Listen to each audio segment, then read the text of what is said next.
Hola. Bienvenidos a una cápsula más de conocimiento que el equipo Codivi Formación Continua ha preparado para ti. Recuerda suscribirte y unirte a nuestro canal www.youtube.com/@marcoortizcodivi para seguir contando con tu preferencia. Bienvenidos a Codivi Serie Bioquímica Médica. El glucógeno es un polisacárido de reserva energética, compuesto por unidades de glucosa unidas por enlaces 1, 4 y ramificaciones 1, 6. Forma gránulos alfa, rosetas, beta y gamma. Su estructura altamente ramificada permite una rápida liberación de glucosa cuando se necesita energía. Almacenamiento principalmente hepático y muscular. El hepático contribuye casi el 60% de la glucemia basal, mientras que en músculos proporciona energía local durante la actividad física. Es insoluble en agua, lo que evita alteraciones osmóticas en las células. Su síntesis, glucogénesis y degradación, glucogenólisis, se regulan sobre todo por hormonas insulina y el glucagón. Glucogenólisis es su degradación y glucogénesis su síntesis. Revisa el video completo, síguenos y conoce más sobre el tema. Hasta la próxima.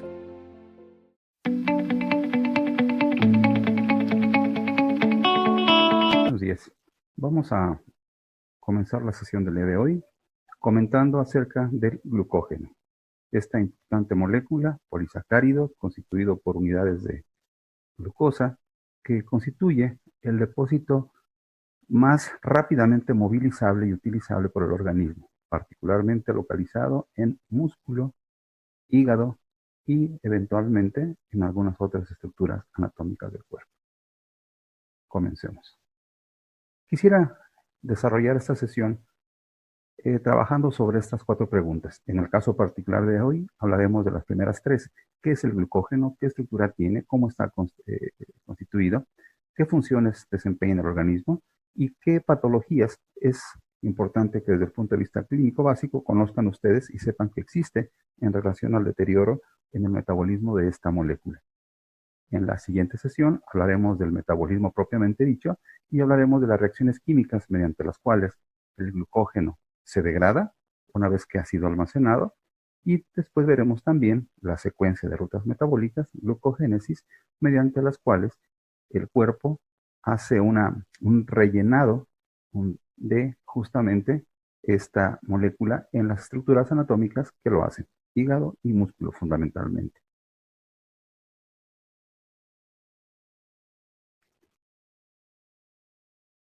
Bien, primero, habrá que recordar que en la naturaleza existen, en la célula por supuesto, diversas moléculas llamadas polímeros, que son unidades muy grandes constituidas por diferentes residuos.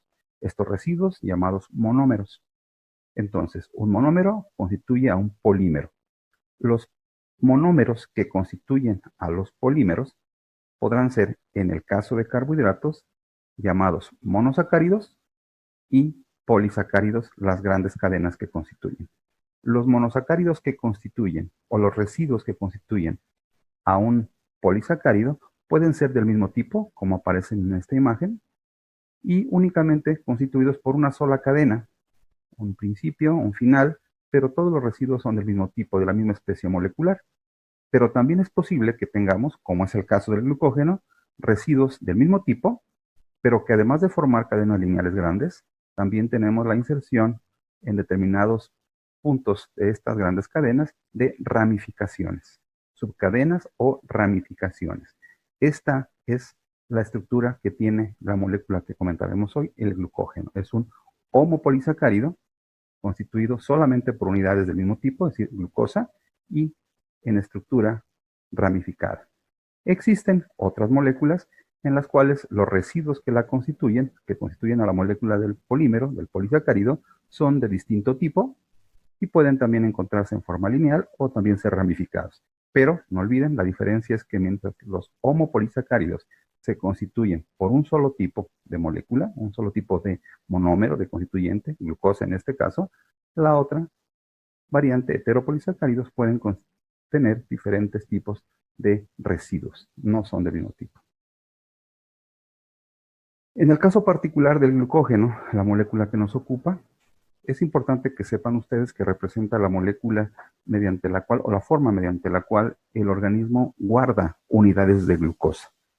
Cada molécula de glucógeno, puede llegar a contener en su estructura hasta 50.000 residuos. Una sola molécula de glucógeno.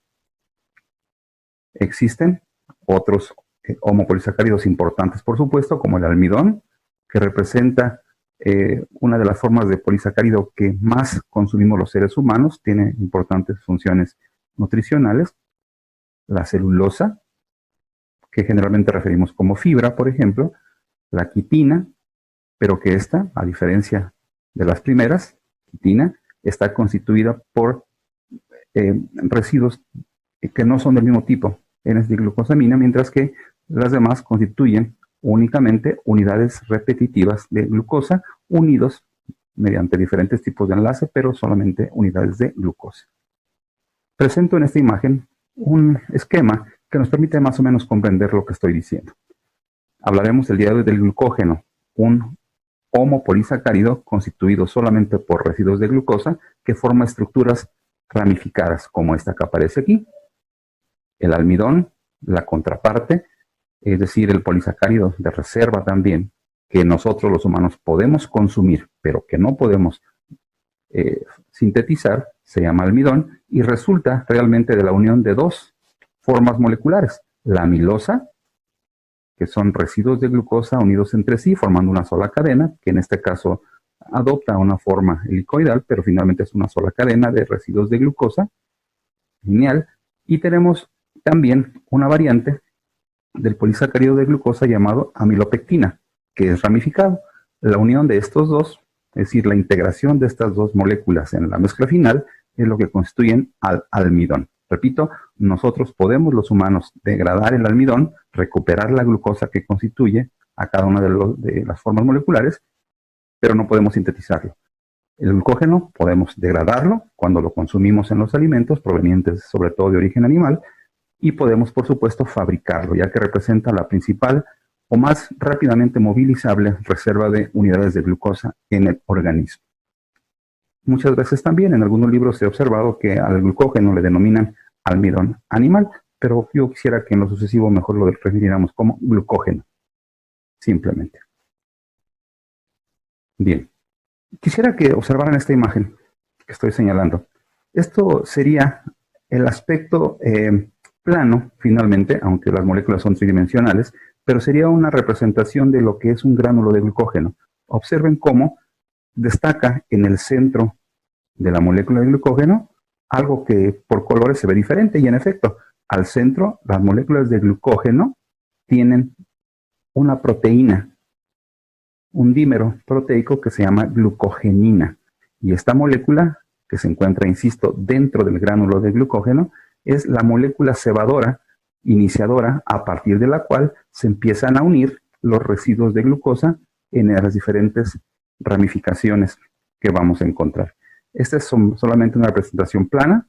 Repito, esto realmente en la realidad es una estructura tridimensional con proyecciones hacia atrás del monitor y dirigidas hacia ustedes también, formando pues una estructura tridimensional muy compleja.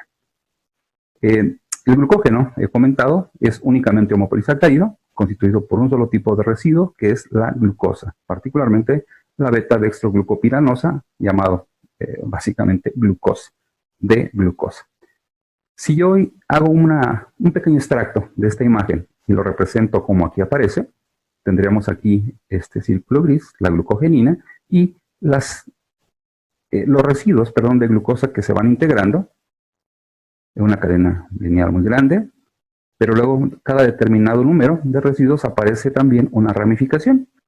Todos estos finalmente son residuos de glucosa. Bueno, primero, destaca, en las cadenas más largas que podemos encontrar de glucógeno, las unidades de glucosa se encuentran unidas entre sí por un tipo de enlace glucosídico denominado alfa 1,4.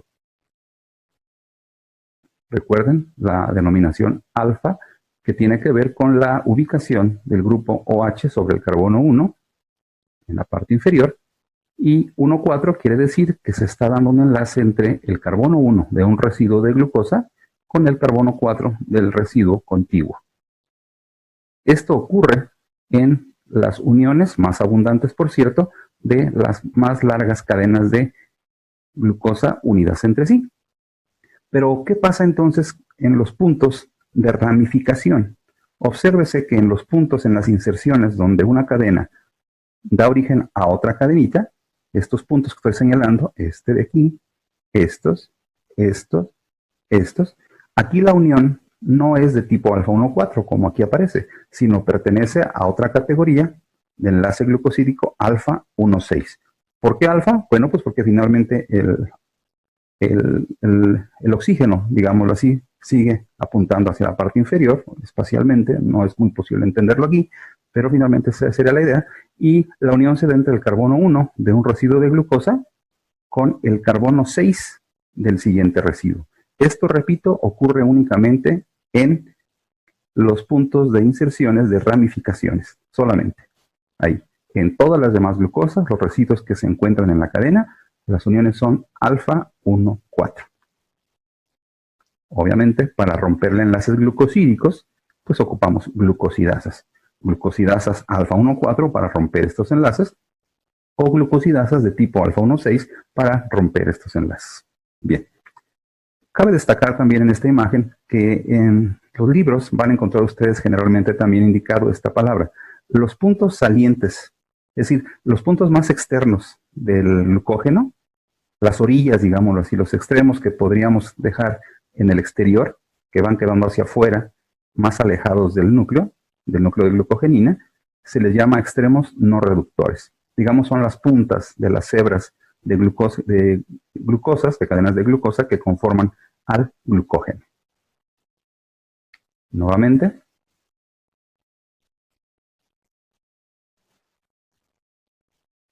Enlaces de tipo alfa 1,4.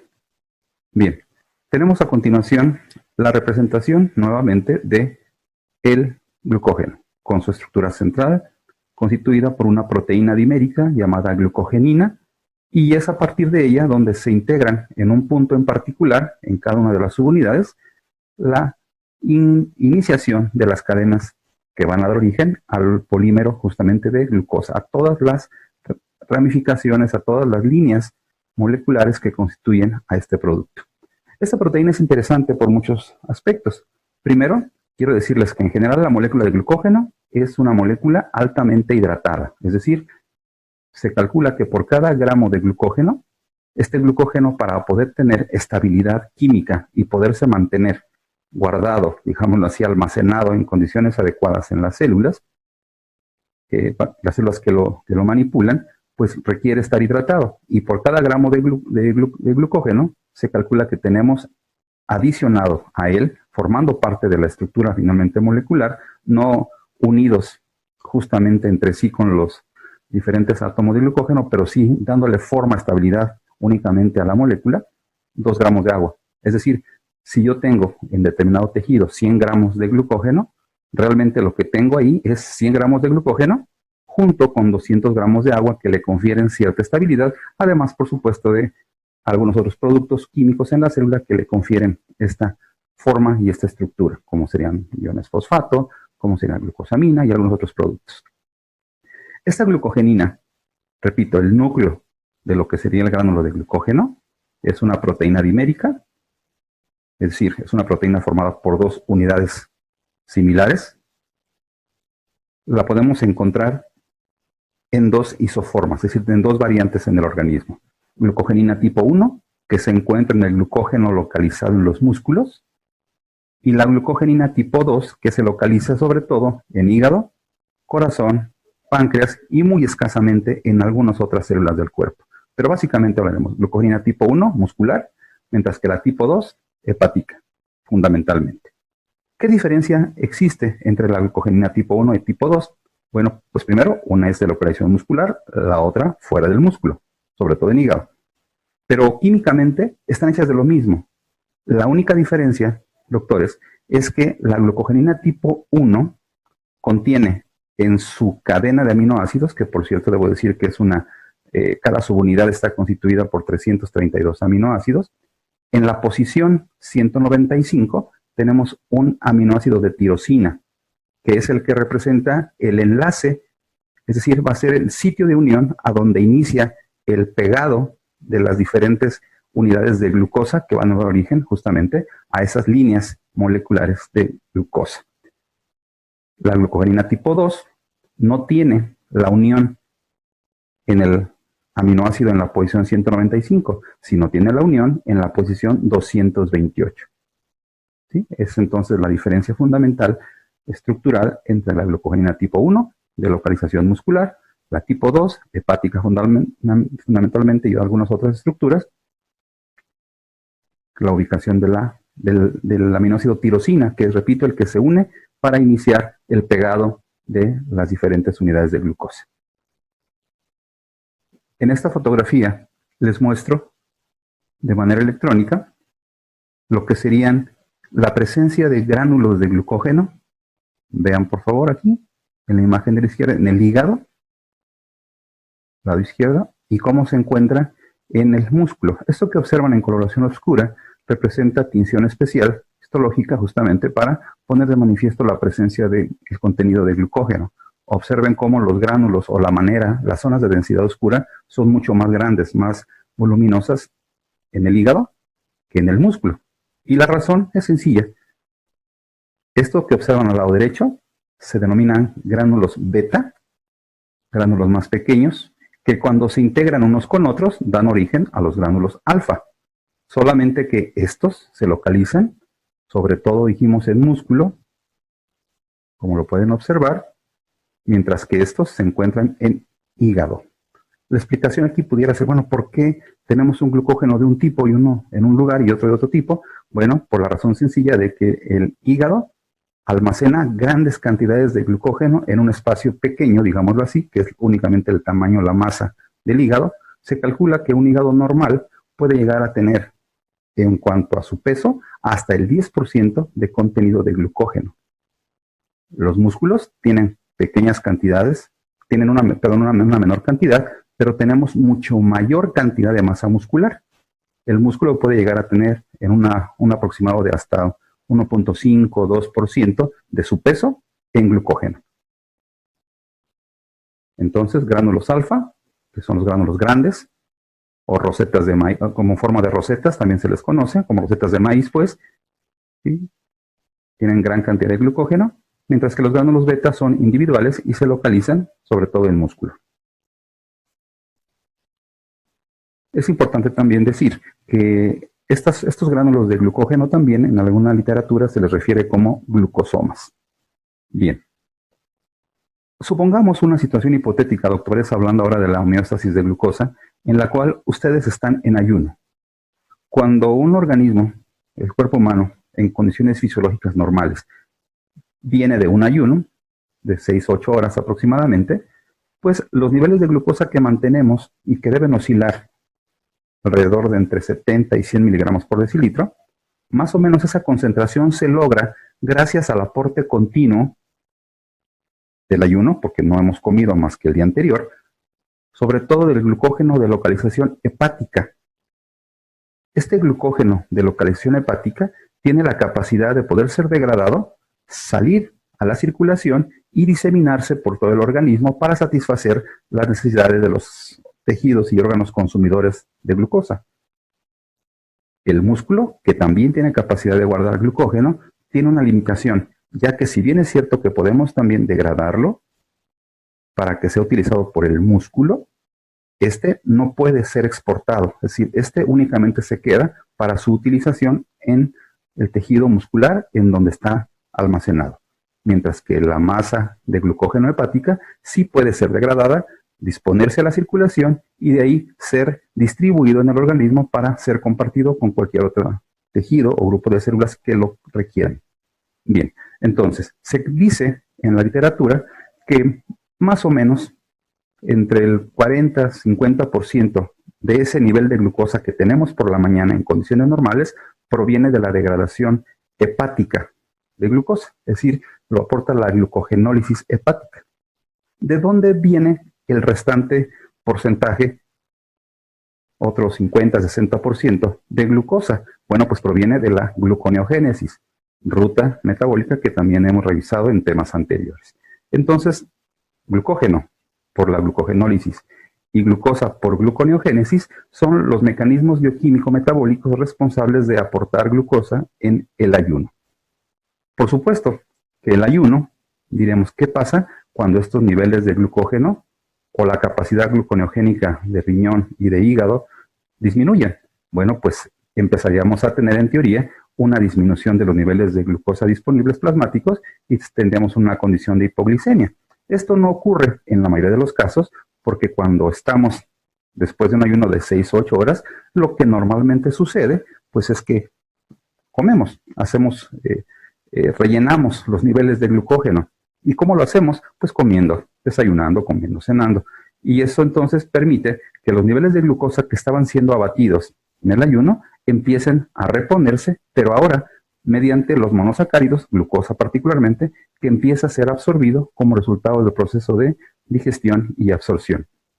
Una parte de esta glucosa que empieza a circular proveniente de los alimentos, pues alcanza concentraciones muy altas, hasta 160, 180 en condiciones normales, pero al cabo de ciertos minutos, esta concentración de glucosa tan elevada, pues estimula la secreción de insulina, y esta insulina ayuda también a que se activen mecanismos por los cuales esos niveles altos hiperglicémicos de glucosa fisiológicos disminuyan. Se favorece la captación de glucosa.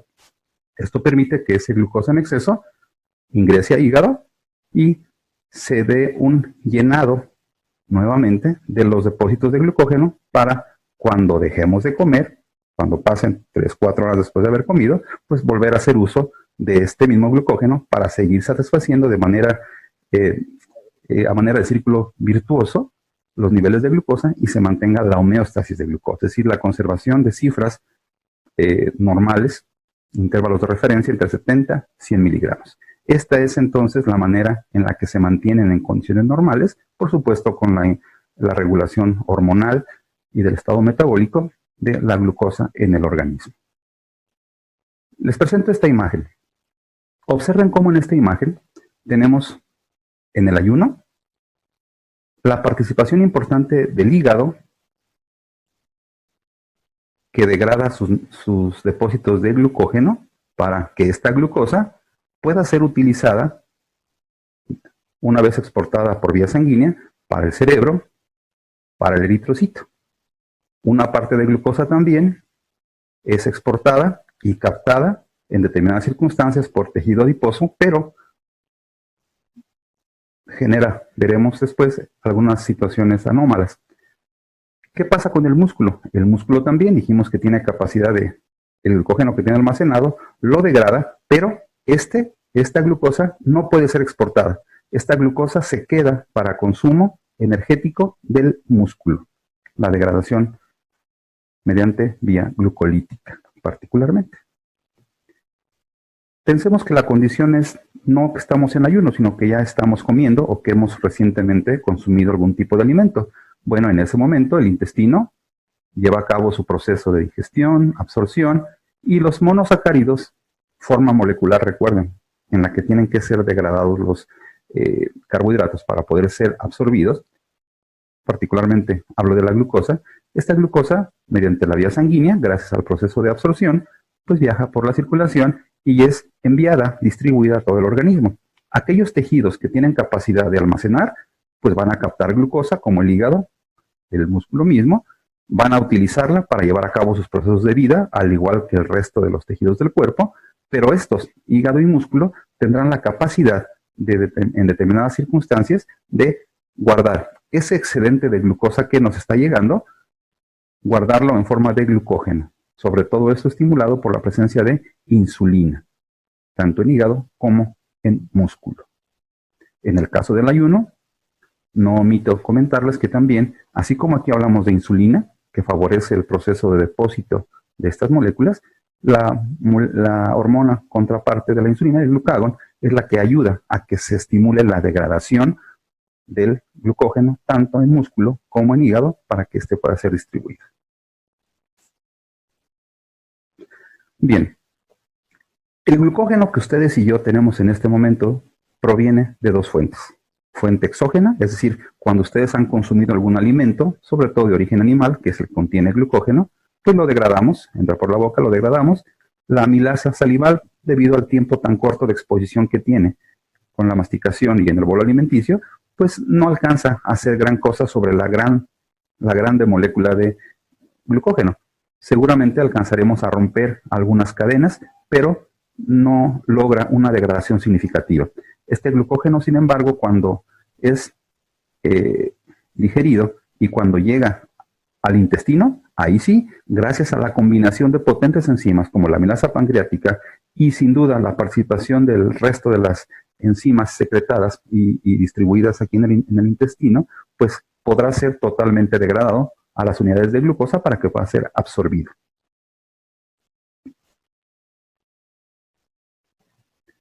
¿Qué le vamos a hacer, doctores, a la glucosa una vez que ha llegado a la célula? Bueno, primero hay que recordar que la glucosa, para poder ingresar a la célula, no lo puede hacer por mutuo propio. Las células requieren, para poder captar glucosa, la presencia de transportadores, que ya hemos comentado en otras sesiones, transportadores de tipo GLUT o de tipo S-GLUT. Cualquiera de los dos sistemas nos puede permitir trabajar con la glucosa dentro de las células.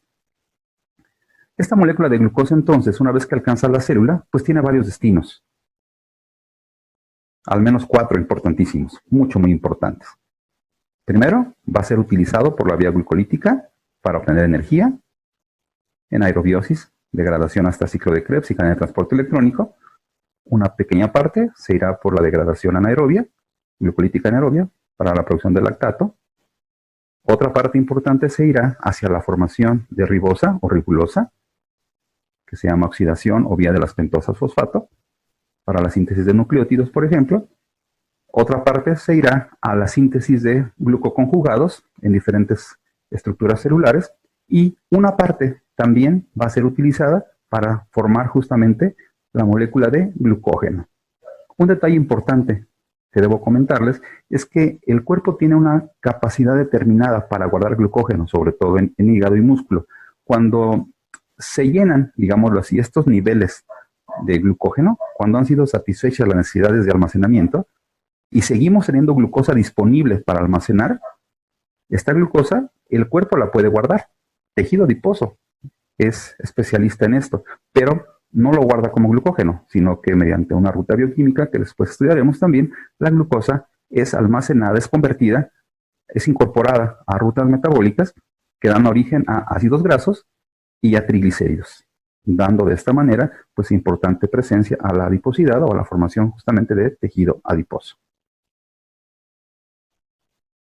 Bueno, todo esto que hemos comentado, ¿se podrá descomponer? ¿Podrá malfuncionar este proceso que hemos comentado? Pues la respuesta es sí. Existen un grupo de trastornos fisiológicos llamados glucogenosis o llamados también enfermedades por depósito de glucógeno, en los cuales, si ustedes recuerdan, hemos comentado que el hígado y el músculo son los que de manera importante pueden almacenar glucógeno. Y si hemos de recordar que la glucosa particularmente tiene finalidad energética, pues se entenderá que cuando el hígado o el músculo no tiene capacidad de guardar cantidades adecuadas de glucógeno, o que lo puede almacenar pero no lo puede degradar, se complica el proceso de degradación del mismo, pues finalmente lo que tendremos es un estado de hipoenergía, es decir, habrá un abatimiento de la capacidad energética tanto del músculo como del hígado para poder llevar a cabo sus funciones. Entonces aquí lo primero que tendríamos es que estas enfermedades pues se van a manifestar como una disminución de niveles de glucosa, una disminución en la potencia del organismo, la hipoglicemia. Podremos tener también, por supuesto, trastornos hepáticos, hepatomegalias. Sin duda también habrá alteraciones en la conformación, en la estructura muscular. Y de manera adicional es posible tener, debido a que el organismo no tiene el aporte suficiente de glucosa para llevar a cabo sus procesos glucolíticos importantes y de oxidación de glucosa, pues toma de donde puede moléculas para obtener energía. Favorece un poco la glucólisis, pero por la vía anaerobia, incrementando los niveles de ácido láctico, o bien movilizando desde tejido adiposo el otro tipo de reserva estratégica que tenemos en el cuerpo, que es justamente los lípidos, particularmente triglicéridos, que van a hacer que se muevan grandes cantidades en el organismo de este producto, generando hiperlipidemia y las consiguientes complicaciones cardiovasculares que esto puede tener. A este grupo de trastornos entonces se les denomina glucogenosis o enfermedades por depósito de glucógeno. Entonces, la degradación o los problemas con la utilización del glucógeno en la célula, pues puede estar relacionado clínicamente, doctores, con hipoglicemia, hiperlipidemia, hiperalaninemia, acidemia láctica e incluso relacionado también con hiperuricemia, ya que también de manera indirecta se lleva a cabo un incremento en la degradación y en la formación de nucleótidos que conlleva a un incremento en la excreción de ácido úrico. Estas glucogenosis, denominadas también GSD,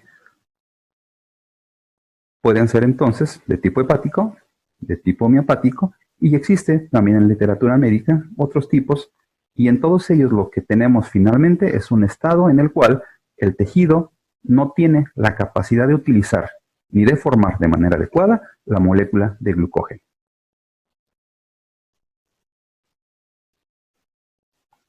Tradicionalmente, estas glucogenosis han sido denominadas por tipos, numeraciones del 1 al 8, aunque en la actualidad también es posible hablar de glucogenosis desde tipo 0 hasta tipo 8. En un video posterior revisaremos al respecto.